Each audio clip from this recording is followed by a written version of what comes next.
Hello friends, check लेका मेनाप पेया। इन आसोआ जे आपे सनाम को नपाय गे मेनाप पेया।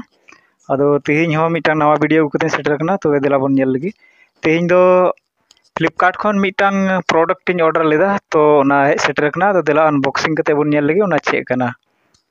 तो पे नेल दाड़ेया नवा कना फ्लिपकार्ट रिया पाउच और नवा भितर चे मेना देला अनबॉक्सिंग कते बोन नेल लगी।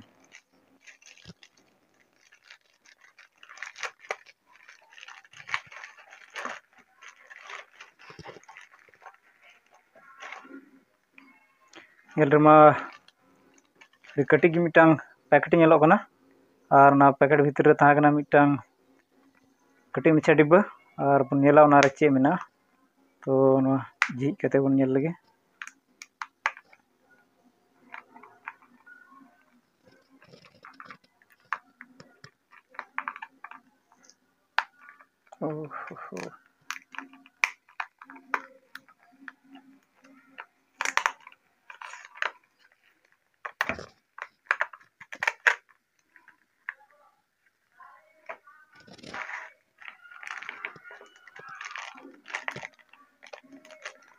और मिटांग कॉलर माइक मिना नेलाबन ब्रांड मिना से बनुआ कॉलर माइक्रोफोन मेजायर ब्रांड रिया कना तो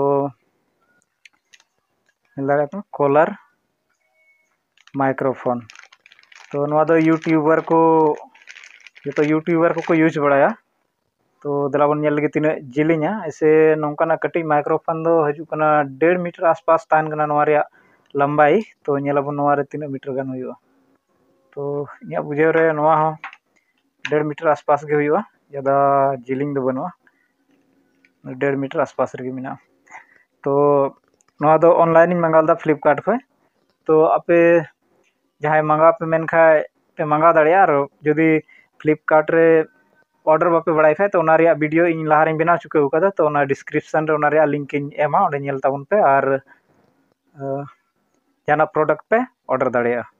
तो तेहिं दो इनागी निया कटी मराम प्रोडक्ट ताहे कना निया गी नेला चेपे रिया ताहे कना तो तेहिं दो निना हबी गी आर बोन न्यापामा एटा दिन एटा वीडियो सावते।